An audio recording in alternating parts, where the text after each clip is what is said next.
Okay. Namo Om Vishnu Pataya Krishna Pashtaya Bhutale Shrimati Bhakti Vedanta Swami Namine Namaste Saraswati Devi Gauravhani Pachaline Nivasisha Sunyavhadi Pashtachari Satarine Jai Sri Krishna Chaitanya Prabhu Nityananda Shri Advaita Gadadhara Shiva Sari Gaura Bhaktivinda Hare Krishna Krishna Krishna Hare Hare Hare Ram Ram Ram Hare Hare. Excuse me. Okay, so let me share the Bhagavad Gita. Oh dear, it's not there. I see there is. Okay, can you see it okay? It's quite small on my screen. Can you see it comfortably on your screens? I'm okay. I've got my book. Okay, everyone else you can see okay? Yeah, I can see it. I mean, it's a bit small, but if you just expand, I can just expand my screen a little bit, and it's. Oh, I just expanded my Oh, screen. you just did it. Oh, great. Yeah, that's much better. Okay, Yeah. Hare Krishna. Yeah. And All right. also, Murli Prabhu, that Mataji, Luda. Yeah, she's great. yeah, she says she was here last week, wasn't Luda? She was here last week. She sent me an email to get back on board, so to speak. And yeah. Right. So we'll be doing each Monday, is that correct, from now on? Is that yeah. Okay. All right. Okay, so we did 13, so let's go on to 14. Okay. Okay, Om Namo Bhagavate Vasudevaya. Om Namo Bhagavate Vasudevaya. Om Namo Bhagavate Vasudevaya. Om Namo Okay. Bhagavate Vasudevaya. Okay, any volunteer to go to kick us off and read the first verse? Sanskrit we're doing. Yeah. Your best, doesn't have to be perfect. And the translation in purple. Any enthusiasm? May I try? Yes, go ahead. Thank you, Mavaluda. Hare Krishna. Hare Krishna. Hare Krishna. Sarvatah Panipadmam Tat Sarvatokshi Shiromukham Sarvatah Shruti Maloke Sarvam Avritya Tishtati. Everywhere are his hands and legs, his eyes, heads and faces, and he has ears everywhere. In this way, the Supersoul exists, pervading everything. As the sun exists, diffusing its unlimited rays, so does the Supersoul, or Supreme Personality of Godhead. He exists in his all-pervading form, and in him exist all the individual living entities, beginning from the first great teacher, Brahma, down to the small ants. There are unlimited heads, legs, hands, and eyes, and unlimited living entities. All are existing in and on the Supersoul. Therefore, the Supersoul is all-pervading. The individual soul, however, cannot say that he has his hands, legs, and eyes everywhere. That is not possible. If he thinks that under ignorance he is not conscious that his hands and legs are diffused all over, but when he attains to proper knowledge, he will come to that stage. His thinking is contradictory. This means that the individual soul, having become conditioned by material nature, is not supreme. The Supreme is different from the individual soul. The Supreme Lord can extend his hand without limit. The individual soul cannot. In Bhagavad Gita, the Lord says that if anyone offers him a flower or a fruit or a little water, he accepts it. If the Lord is a far distance away, how can he accept things? This is the omnipotence of the Lord. Even though he is situated in his own abode, far, far away from earth, he can extend his hands to accept what everyone offers. That is his potency. In the Brahma Samhita 5:37, it is stated, Goloka eva nivasat akhilatma bhutah. Although he is always engaged in pastimes in his transcendental planet, he is all-pervading. The individual soul cannot claim that he is all-pervading. Therefore, this verse describes the Supreme Soul, the personality of Godhead, not the individual soul. Hare Okay, Krishna. thank you. Good reading English. Very good. Hare Krishna. This sounds familiar. We might have read this last week. Perhaps it's just a familiar topic. Yeah. Any immediate reflections before we try to expand on it? Any immediate reflections or questions? This is in the language of the Upanishads or Upanishadic type descriptions of the Supreme. Yeah. He has hand like here. This verse is more or less directly taken from the Upanishads. Yeah. So I think I remember mentioning, perhaps it was last week, that it's not as if literally there are millions of hands everywhere and millions of legs and eyes, but it's just because with our senses we can perceive. With our eyes, with our heads and with our faces, we can see things and we can grasp things with our legs or with our hands, sorry. Can grasp things with our hands and we can go places with our legs. But the Supreme, he has all pervasive. He is conscious of everything. His consciousness is spread. I think we gave the example, just like our consciousness is spread throughout the universe of our body. So his consciousness, this universe is his body. And therefore he is everything and he exists everywhere. But at the same time, as mentioned in 9th chapter, we know those verses, so it describes that at the same time, also mentioned in the Ishopanishad, that he remains a distinct person and a distinct individual. He hasn't lost his identity in being everything. You follow? Because that is a philosophy of Brahman, or the philosophy of the Gyanis. Because he is everywhere, then he has no specific individual existence. I just got the Ishopanishad here. Om Purna Purnam Idam Purnam Purna Udachyate Purnam Purnam Adaya Purnam Eva Vasishyate. I'm just trying to learn this verse at the moment, actually. Yeah, I'll just read the translation. So this verse is very much in line with what's being explained here in this text 14. The personality of Godhead is perfect and complete. And because he is completely perfect, all emanations from him, such as this phenomenal world, are perfectly equipped as complete wholes.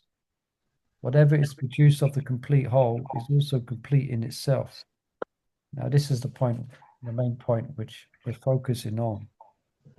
Because he is a complete whole, even though so many complete units emanate from him, he remains a complete balance. Yeah. I think given this example as well, is if we have a piece of paper and you make that paper all pervading throughout your front room, if you tear it into 1,000 pieces and throw it around the room, then the original paper the original form of the paper will be lost. So that's how some persons misconceive of God. Yeah. That he is, everything, so therefore he is no particular form. because he is everything. Yeah. But thanks to Srila Prabhupada, thanks to Bhagavad Gita, now we can see through that somewhat, it may be quite attractive words. It may sound quite attractive, flowery words. Oh, the Lord is everything and everything is him and this and that. But perhaps worse than that is what Prabhupada brings up in the purple, where the individual jiva thinks that if he attains perfection, then he will also become part of the oneness of the universe. People are actually convinced about that, and they take it seriously, that I will become one. I'm a slice of the sky. And when we realize our original form, we become one with the sky. Like you heard this one as well? The inside of the pot, when smashed, becomes the same as the outside of the pot. Yeah. It sounds quite attractive, but it's just word jugglery, really. There's no substance to it, according to Bhagavad Gita, according to the Vedas, actually. Yeah. God, Krishna remains a person. Yeah. Which is quite important because he's a person who is looking over us as being a super soul. Suridam Sarvabhutanam. He is our we could say he is our coach. Question's a bit more than that. But he is that person that in the most dire of times, the most trying of situations in life, someone needs to mute out there, that we consciously or unconsciously turn to when our life when we experience crisis or uncertainty. Sahachari Mother, you need to mute. Is it Sahachari? I don't know. You need to mute, yeah? So, I have to go muting myself. 1 second. How do I do it? Hare Krishna.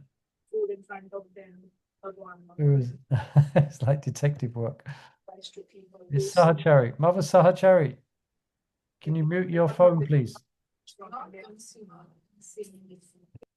I've done it. Hare Krishna. Okay. Yeah. So we shouldn't, but try and imagine not having that share on not having that shelter, or not having that prospect of being able to take shelter of the Supreme. Yeah. Because if he's everything, and that means he's nothing. In one sense, he is everything, but they say he's just everything, and he's lost his personality. So therefore, there is no one to pray to.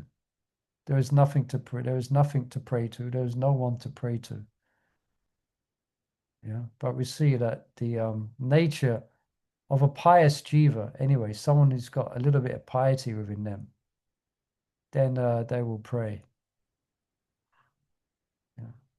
I was just sharing with one devotee just before this, actually, how there's one well-known atheist, Ayan Ali Ashi, her name. She comes from Somalia, very outspoken atheist, attracting thousands of people. She rejected Islam and came to Europe and became so-called enlightened by European life, And she rejected Islam, and of course, there's a death sentence on her head because she speaks against Islam. She has 6 bodyguards following her everywhere. And she's a bit of an academic. She's very intelligent.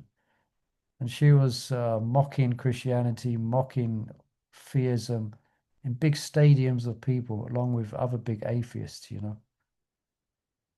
And she went through a crisis where she was very depressed. And she was trying all different psychologists to try and to inspire to live, because she didn't want to live anymore, but she wasn't brave enough to commit suicide. Ayan Hali Asi, I think her name. Let me get her name right. Let's bring it 1 second. And yes, I've seen some of her Oh yeah, you've talks. seen her, yeah. Ayan. Yeah, but actually she's now a Christian again. Yeah. Now she's a Christian. Yeah. Yeah, She that's wasn't. yeah, She was. that was the clincher I was going to come to. Oh, okay. Yeah. Yeah, but yeah, fine. I've lost the 1 second. Okay, I'm back again. Yeah, so you heard of her, huh? Did you hear that debate she had with Richard Dawkins after her conversion? No, I didn't. That's one to watch.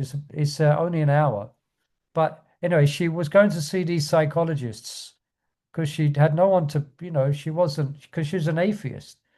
So she was trying, but she had a crisis in her life. And one of the doctors saying, well, we've tried everything we can. You've seen everyone you can, but I think you might be suffering from spiritual bankruptcy. And that hit her. She hadn't considered that before. And they said, you should try prayer. I mean, you've tried everything else. Why don't you try praying? So she did. And she felt and she kind of shares, not like the skies opened and God came to her, but she felt completely rejuvenated just by calling out to God on her hands and knees and praying, and she became a believer. She became a theist, you know.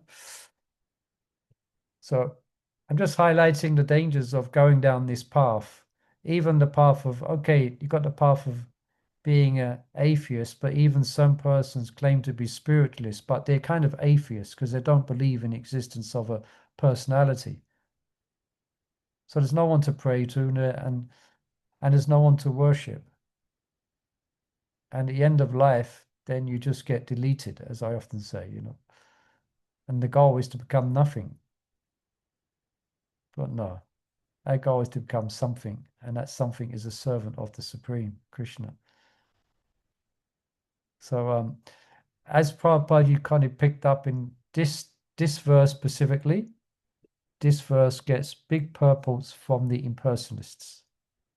This verse, yeah?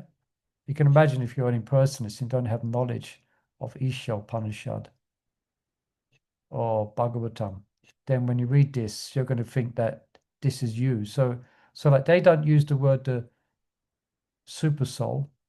And if you look at an impersonal commentary on the Bhagavad Gita, if you look at this verse, then they won't use the words super soul. They will say, in this way, the jiva exists, pervading everything. So next, if you say, you nonsense, I mean, what does that mean? How can we pervade everything? In what state? They say, if you do sadhana, if you do meditation, and you listen to me, you read Veda, and then you will, if you read a certain interpretation of Veda, then you'll realize that you pervade everything. So you can tell them, you nonsense. Yeah, anyway, yeah, so that might be a thing to watch, Marvel of Angalatika. I mean, I don't know if you're still having you're fasting from YouTube and things like that. But if you are, I'm still trying. I'm doing better. I am much better. I mean, I wasn't bad in the beginning. I mean, seriously, I wasn't spending like more than an hour looking at things, Nothing. But usually I try and find things that are like, educational, and I can see, something like through the scriptures in it. Yeah. But I'm even less than an hour now. All right. So there's this movement, or this book I read recently. It's called Digital Minimalism. Digital minimalism. So we're going off the topic a bit. But we're surrounded by gadgets, we're surrounded by stuff and computers and gadgets and this and that, and a lot of people find they're completely merged into it, So this speaks about minimizing our digital world, by being very focused on what we do with or where we go. Anyway, going off the track here. But if you like, if devotees here are interested in this thing, I can share this because she has a stage meeting with Richard Dawkins, one of her old atheist mentors, and she's become converted, and he's become disgusted that she's become converted to a Christian, and they're having this debate and having this discussion, and she really comes across as being really sincere and really yeah, makes Richard Dawkins, I think, quite embarrassed. He looks quite nervous. His hands are twitching. He doesn't know what to say. Anyway, I'm going well off the track here. But if anyone wants to watch that, you can send me a WhatsApp thing, and I'll send it to you. A link there. It's an hour. Okay, let's get back to Bhagavad Gita. Anybody else? Any comments on this? Okay, I'd like to ask, please. Yes, Mavaluta. Yeah. there are two Gya, soul and super soul. Do we need to see soul and super soul as well, or we just need to see Krishna when we chant Hare Krishna Mahamantra? Hare Krishna. Yeah, we don't have to go on a separate course, a super soul course or Brahman course. But yeah, you are right. As in your question seems like you've understood the point is that we focus on Krishna, and then we can understand because Krishna's he's the summum bonum, and the super soul expansions of Krishna. And Brahman also is an expansion of the effulgence of Krishna. So all of that becomes realized as we engage in bhakti yoga.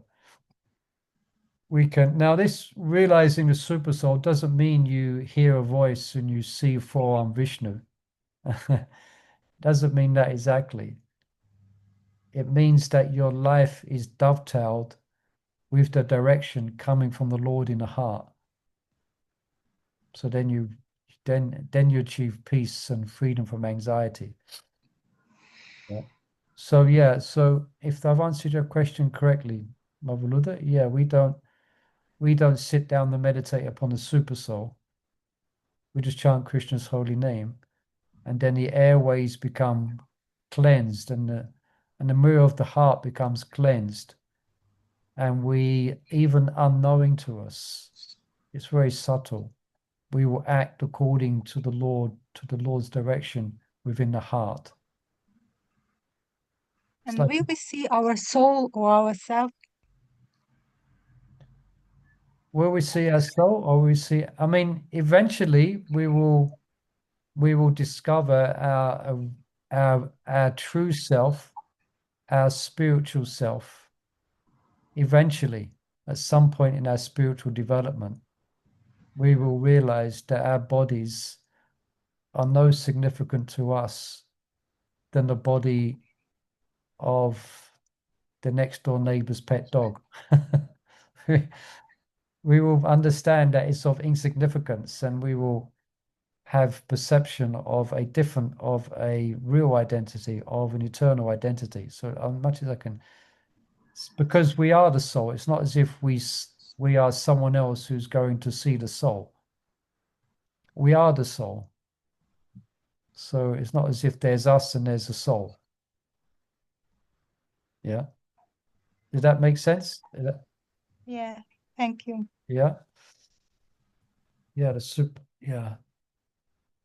And there are accounts of yogis who managed to practice dhyana meditation, and then they see the super soul, apparently.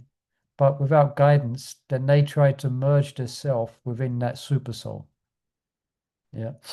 They try to become one with what they perceive in the heart. So Prabhupada calls that the last snare of Maya. You heard Prabhupada say that before? The last snare of Maya? Yeah, I've heard it. Yeah, so that means they've overcome the modes of material nature. They've overcome attraction for the illusory material world, and they're absorbed in intense meditation. And then they have perception of the divine within the heart. But then the last snare, they try to merge themselves into what they perceive as the divine in the heart. Yeah, the last snare of Maya. All right, Hare Krishna. All right. Yes. So let's read text 15, huh? So more about the super soul. I think this is Prabhupada's word, actually, one of Prabhupada's genius words, super soul. Yeah. We have the soul, then we have the super soul. Okay, any readers out there? Let's have a quick look at the purple. Relatively small, I guess. Yeah, I can read. Go ahead, Madhulavan. Yeah. Sarvendriya gunabhasam sarvendriya vivarjitam asattam sarva brichaiva nirgunam guna bhaktircha. The Supersoul is the original source of all senses, yet he is without senses. He is unattached, although he is the maintainer of all living beings. He transcends the modes of nature, and at the same time he is the master of the modes of material nature. Purport. The Supreme Lord, although the source of all the senses of the living entities, doesn't have material senses like they have. Actually, the individual souls have spiritual senses, but in conditioned life they are covered with the material elements, and therefore the sense activities are exhibited through matter. The Supreme Lord's senses are not so covered.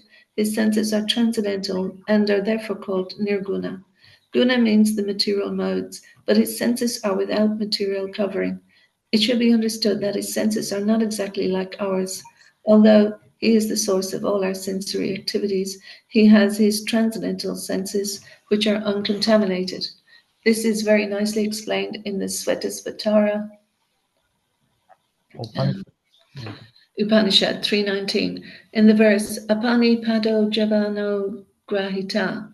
The Supreme Personality of Godhead has no hands which are materially contaminated, but he has his hands and accepts whatever sacrifice is offered to him. That is the distinction between the conditioned soul and the supersoul. He has no material eyes, but he has eyes. Otherwise, how could he see? He sees everything, past, present, and future. He lives within the heart of the living being, and he knows what we have done in the past, what we are doing now, and what is awaiting us in the future. This is also confirmed in Bhagavad Gita. He knows everything, but no one knows him. It is said that the Supreme Lord has no legs like us, but he can travel throughout space because he has spiritual legs. In other words, the Lord is not impersonal. He has his eyes, legs, hands, and everything else. And because we are part and parcel of the Supreme Lord, we also have these things. But his hands, legs, and eyes and senses are not contaminated by material nature. Bhagavad Gita also confirms that when the Lord appears, he appears as he is by his internal potency. He is not contaminated by the material energy because he is the Lord of material energy. In the Vedic literature, we find that his whole embodiment is spiritual. He has his eternal form called Satchidananda Vigraha. He is full of all opulence. He is the proprietor of all wealth and the owner of all energy. He is the most intelligent and is full of knowledge. These are some of the symptoms of the Supreme Personality of Godhead. He is the maintainer of all living entities and the witness of all activity. As far as we can understand from Vedic literature, the Supreme Lord is always transcendental, although we do not see his head, face, hands, or legs. He has them, and when we are elevated to the transcendental situation, we can see the Lord's form. Due to materially contaminated senses, we cannot see his form. Therefore, the impersonalists, who are still materially affected, cannot understand the personality of Godhead. Okay, thank you, Hare Krishna.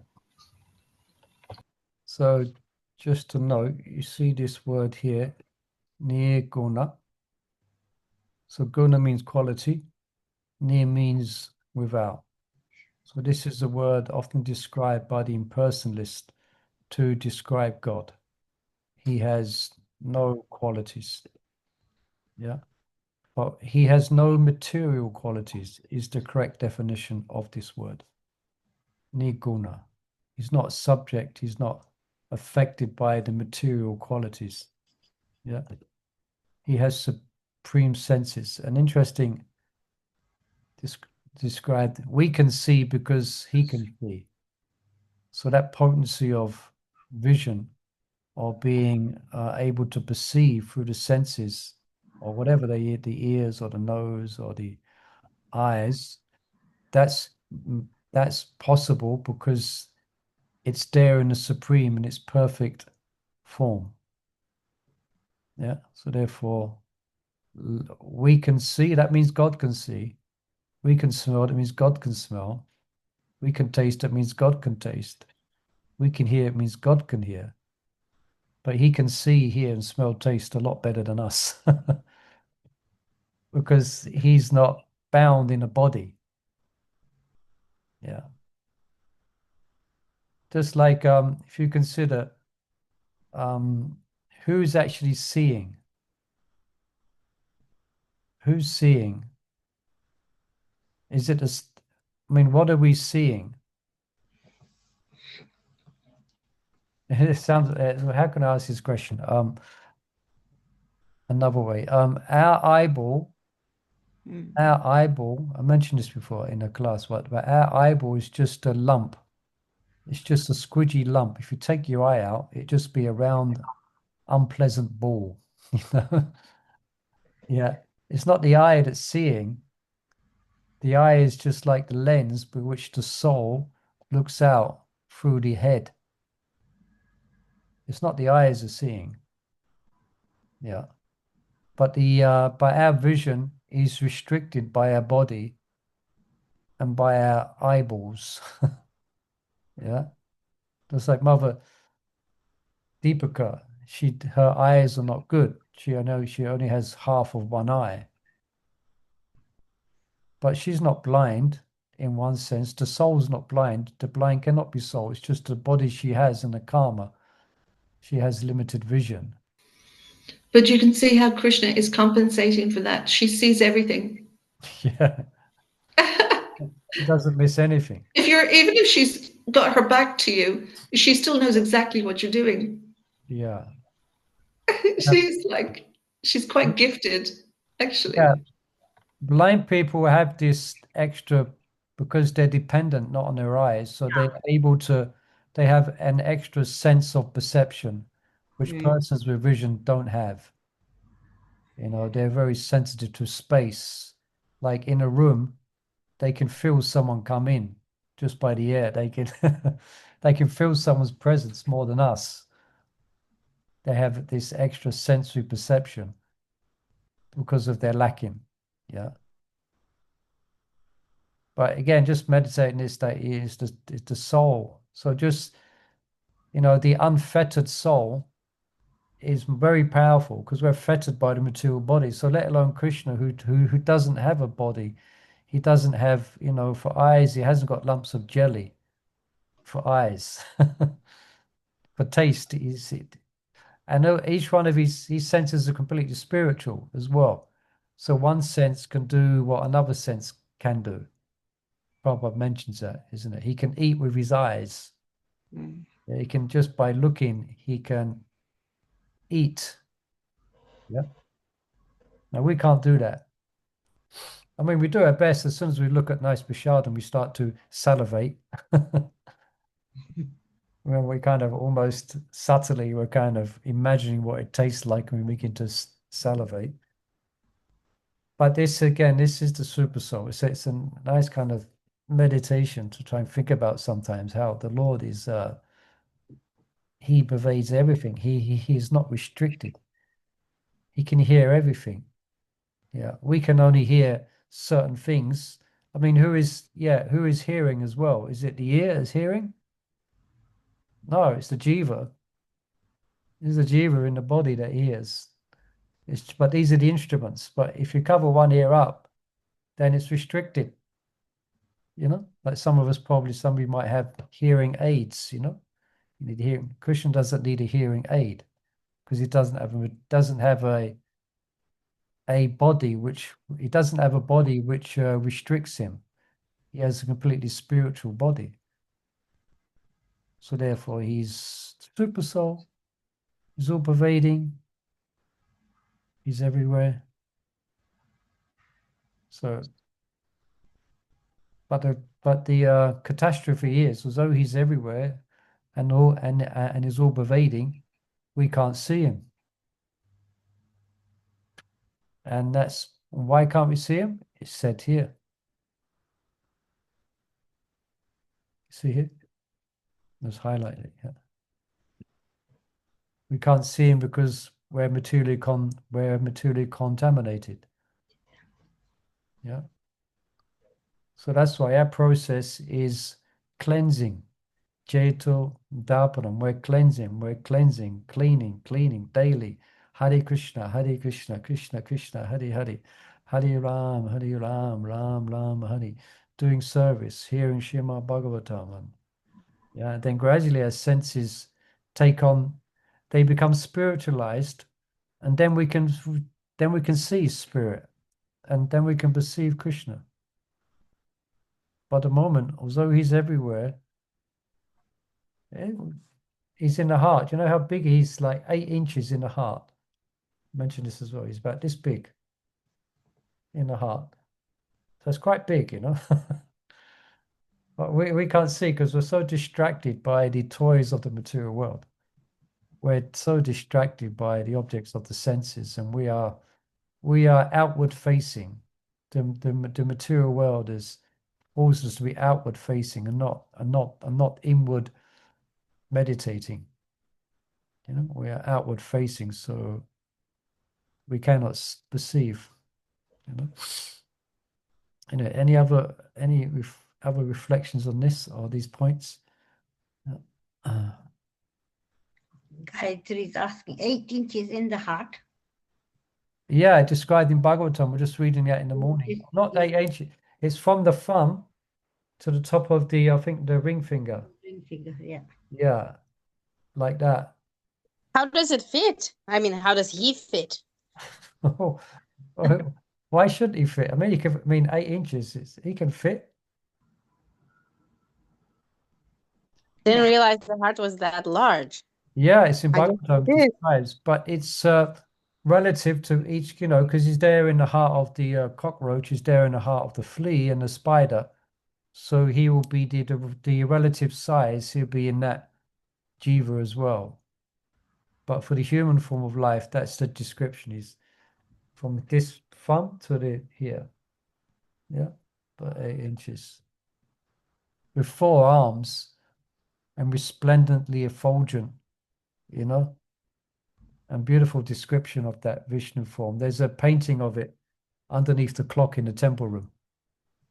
Yeah, that's the Lord within the heart. So, yeah. Now, eventually that Lord, that super soul, according to our devotion, will manifest as Krishna. Yeah, it will be directly Krishna himself, not an expansion of Krishna.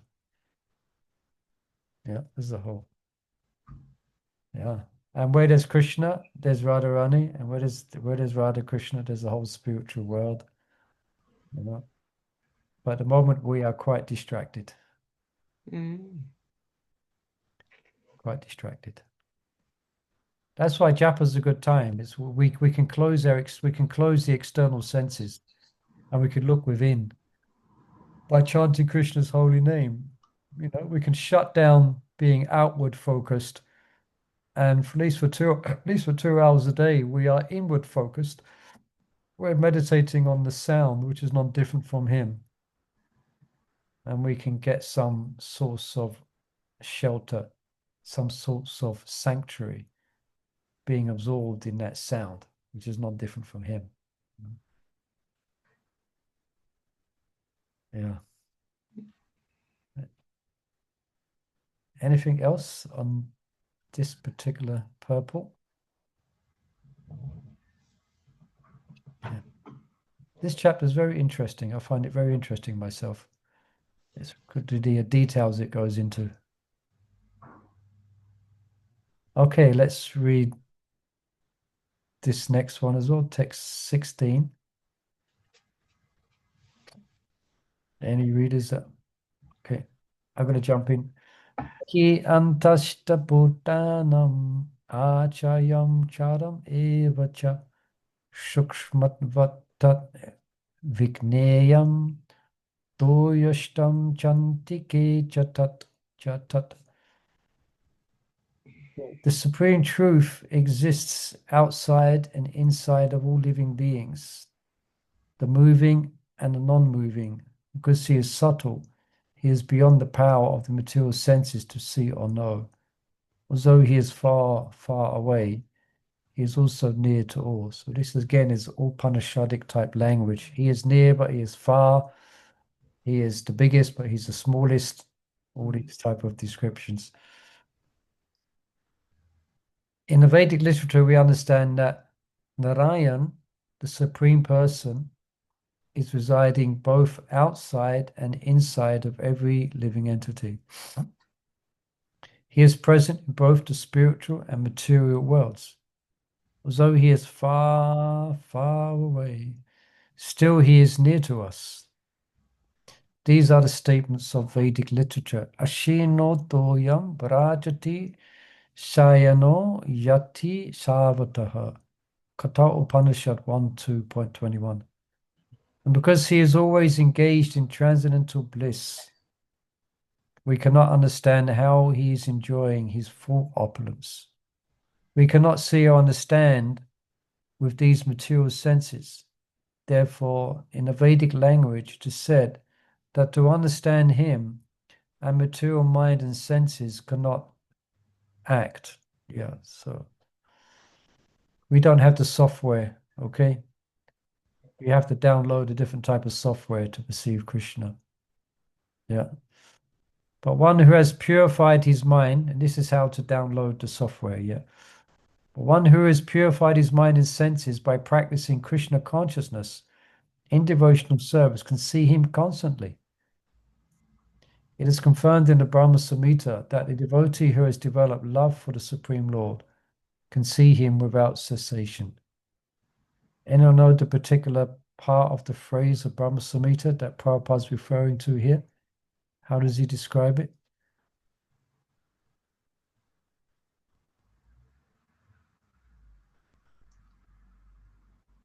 Looks like it's on the tip of Chandravali's tongue. Yeah, That is it. coming. I'm imagining it, but it's just not coming. Yeah. The salve of love. Yeah. Salve of love. So one can see if eyes are tinged with the salve of love. Yeah. Who has developed love for the Supreme God, can see him always without cessation. And as is confirmed in Bhagavad Gita 11:54, that he can be seen and understood only by devotional service. Bhakcha tvam ananya shakya. So he doesn't agree to manifest himself, or we cannot see, unless one is devoted. Yeah.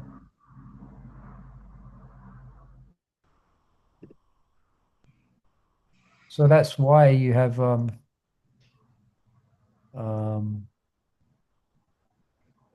atheists who are absolutely convinced that God doesn't exist because they can't see him. They're so gross and they're so materialistic that that's their conception. If you can't see him, then he doesn't exist. And of course, they've got all types of reasoning and logic to try and, you know, substantiate that fact. You know, so he doesn't agree. Yeah, with such a such an attitude problem. Krishna's not going to manifest himself. I mean, he could do. I was watching another debate between a atheist and a theist, and this atheist, he got to such an extent where he said, even if even if the skies opened and a form of God came to me, I wouldn't believe it. So I sad. wouldn't believe it. I wouldn't believe it. I would think I was insane. Even if God appeared to me, I would conclude I was insane. I'd gone insane and you should lock me up. Complete, because that's what they want. They want all the reasons not to see or not to believe. So, even if he said that, even if God appeared, the so-called God, which you're supposedly exist, I think he was educated. It was shocking. I would say, shocking. You should lock me up, jolly fellow. I was insane. Just shows Krishna says that if you don't want to understand me or know me, I give you Yeah. I make you forget me. Yeah, Mata Smriti Ganam Apohanam Cha. Yeah, 15:15. Yeah. But just like this Ayan Aili Asi, where she got on her knees and she opened herself up to the possibility of God's existence and she prayed, then the Lord reciprocated with her. And interesting is when she's being challenged by this atheist, he's given it logic, but you can't wait. How can you believe? Oh, well, what can you believe? You can't see God. She just said, well, I choose to believe. I choose to believe. And because I choose to believe, it's changed my life. Because I chose to believe. But some people, they won't choose to believe. It'll be the last thing. They will rather die than choose to believe in God. There's even another atheist, a well-known, interesting, sorry, I'm going off the track here, but another atheist who, he was quite a outspoken, very, again, intellectual. He really ripped into Mother Teresa, calling her all types of unpleasant things in what she was doing. He was really a serious blasphemer of religion, and he happened to die of throat cancer. Actually, I think that's quite providential. The words that were coming out of him. But what was it I was going to say? Because he was diagnosed with cancer, so obviously he in his last few months of life he was doing some interviews. So the interesting question: so have you changed your thoughts now? Your mortality is obvious, and you're going to die soon. And and what do you and what about people who may pray for you? What about praying? This comment about praying for him, and he said, I find that the most disgusting, despicable thing that you can do. How dare you invade in my privacy and pray for me? How dare you? I find that disgusting and pointless. Go away, you stupid. They give all these reasons for not believing in God, and you know. Anyway, So sad. it's so sad. I'm always intrigued about their journey when death actually happens, and they're being dragged out of the body, and they're going through this whole experience into these other realms and these different. Some of them are going down to hell. What's going through their mind at that point? But even some of them, even at that point, if they're really demons, they will refuse to accept the inevitable. I'm going on a bit of an anti-atheist rant at the moment. But doesn't like Lord Indra with the pig body. So even if they go down to hell, wherever. Yeah, they They become get- covered, and they relate to that. Yeah, Krishna's mercy is there that they don't realize anything else and they're just comfortable being a worm, being whatever, yeah. Avaranatmika and Akshatmika pulls one down and covers one over. Yeah. Even 16th chapter, Krishna describes that I perpetually cast such persons into abominable species of life, life after life. Yeah, like Yeah. lizards, snakes, all types of reptiles, and life after life. Anyway, we better give them some prashadam. We do Hari Nam so they hear the holy name and give them prashadam. That's their only hope. Anyway, any other comments or reflections on this? I'd like to ask Yes, please, one more. please, yeah, go ahead. Yeah.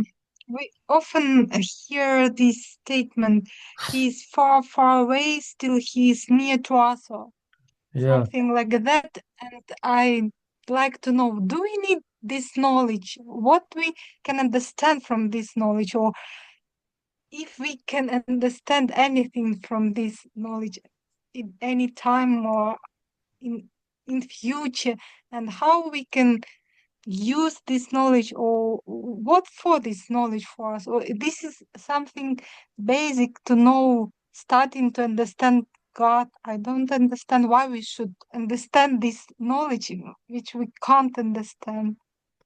Yeah, good question. I don't understand why we should understand with this knowledge if we can't understand. I guess it's appreciation of our finite nature and Krishna's inconceivable nature. It's coming to terms with our atomic size and our limitations.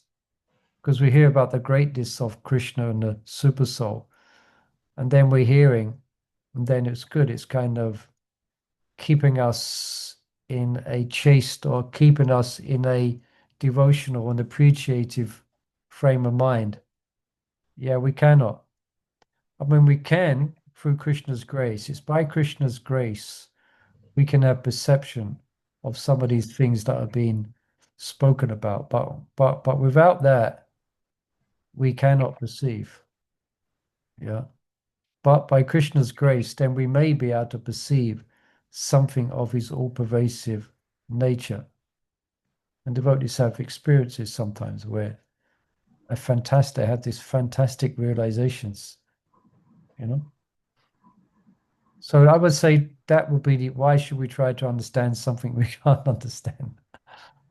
I guess the idea is we have to come to the conclusion that the potencies and a lot of the descriptions of what we're hearing is inconceivable to us. So that should bring us to this mudra. Just offering prayers. We are very small. My Lord, I'm very small. How can I possibly understand all of this? That's like Lord Brahma when Krishna revealed his forms actually as being all the cows and the Brahma Vimohan Leela. He's the most. He is the personification of intelligence, but he couldn't understand. He couldn't perceive what he was seeing. It was beyond his comprehension. So he became very humble at that point. He became very humble and he realized how small he was. So that's also, you could say, an answer to that as well. Why should we understand something we can't understand? Because then we appreciate more the wonderful nature, inconceivable nature of Krishna. And we can develop some humility. Yeah. I mean, that's humble. I understand I can't understand it. And it's only by Krishna's grace that I will be able to understand anything in Bhagavad Gita. By Krishna's grace. So does that help? It's a good question. How can we understand what we can't understand? Why should we understand? We should try it. We should try to understand, but at some point we will come to our limitations. But also discussing amongst ourselves as well, you can get different insights.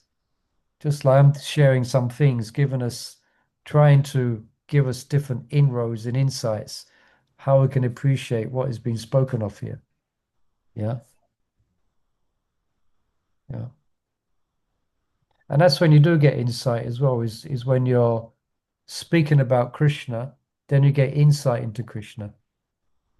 If you're speaking about him, that's going to please him. And if you please him, he's going to manifest some aspect of his grandeur or some aspect of his personality. Yeah.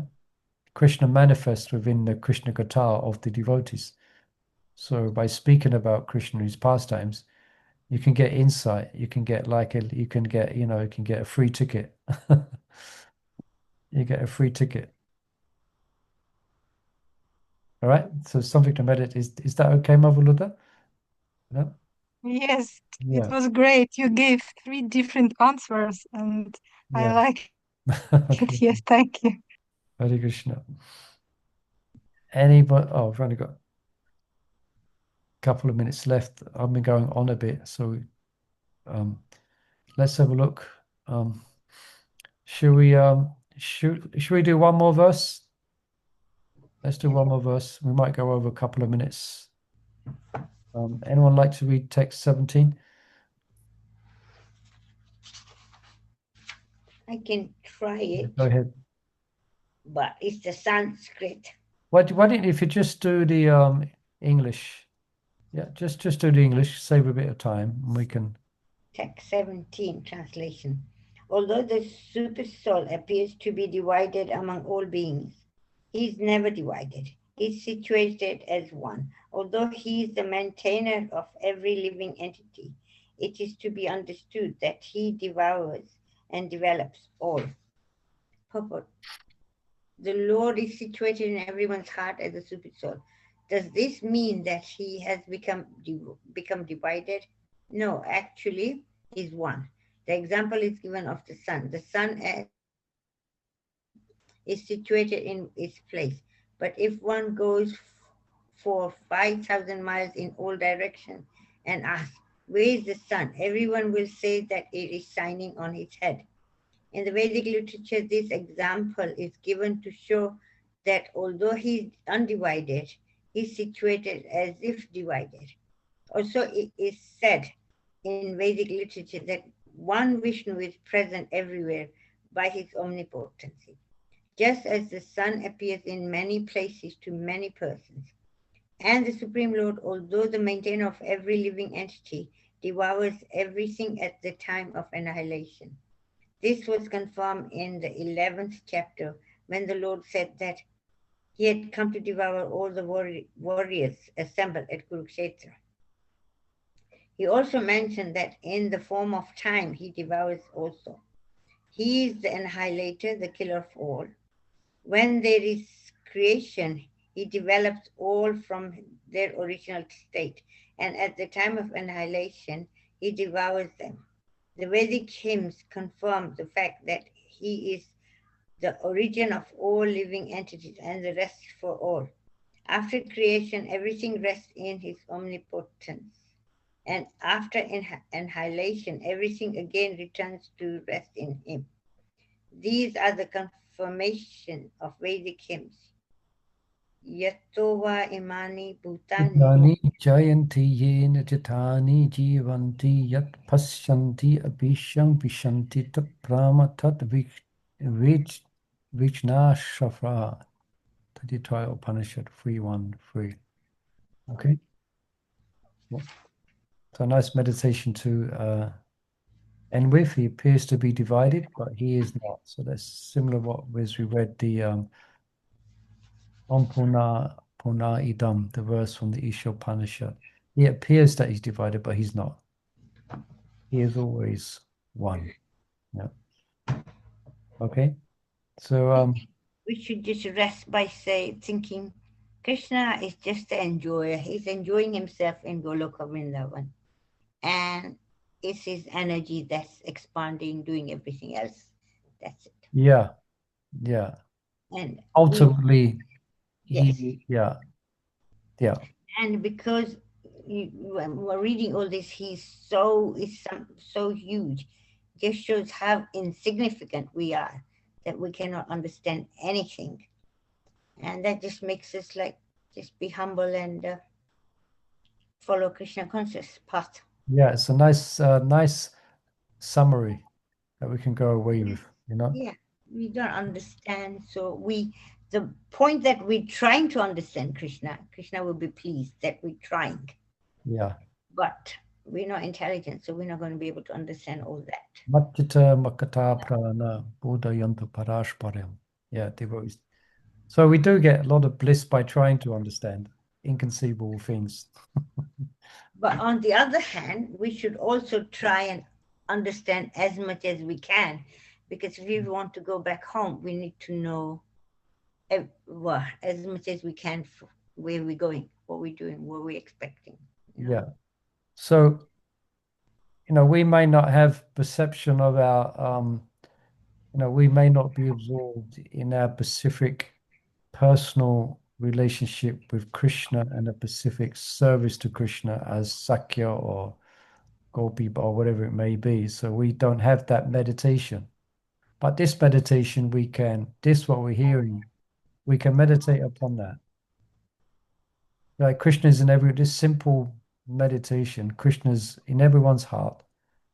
Yeah. Next time we go shopping, look at the person at the checkout and think Krishna's in their heart. Like as it's thing. Just try it when you're going for your walk tomorrow. If you haven't, just try, and everyone you see, Krishna's in their heart, Krishna's in your heart, and nice meditation, sadhana. I was thinking what Gayatri said, no, you said 8 inches, and we can't conceive it. We can't even think about it, right?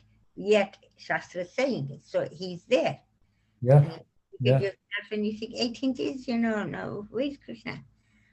And we can meditate on that, forearm form, super soul. And 8 inches is quite big to be able to really meditate on him, Yeah. And it's within you. So then you can see it's within everything else. And there's detailed descriptions of that form as well. His eyes and his hair and the bangles and the decorations and the kasturba jewel and this and that. It's wonderful, wonderful, beautiful description. Yeah, and he's twirling the... Yeah, Sudarshan Chakra, Gada, Lotus, and Conch. Yeah. Okay. So let's pause there. We won't stop. We continue next Monday. So we've shifted to Monday, okay? Is that okay? It's only because I can't do Tuesdays. But if it's okay with the rest of the group, it's okay with me at the moment. Monday is okay. It just means I have to shift one other meeting I have with one devotee to 5 o'clock. Then I'm... Because I didn't want to keep missing it. I missed 2 Tuesdays. I didn't want to miss it. That's no problem. We've got a few devotees here now. Okay. Yeah. So thank you, everyone. So we'll have Wednesday, Brihad Bhagavatam reading. Thursday, Brihad Bhagavatam Rita. Okay, for the time being. Okay, thank you, everyone. Thank you for joining us, for sharing this reading of Bhagavad Gita. Great. Exciting. Thank you so much. Srila Prabhupada ki jai, Bhagavad Gita His ki Grace Madhya Mahaprabhu ki jai. Hare Marande, Hari Bol, Hare Hari Bol. Krishna, Krishna Krishna, Hare Hare, Hare Ram, Ram Ram, Hare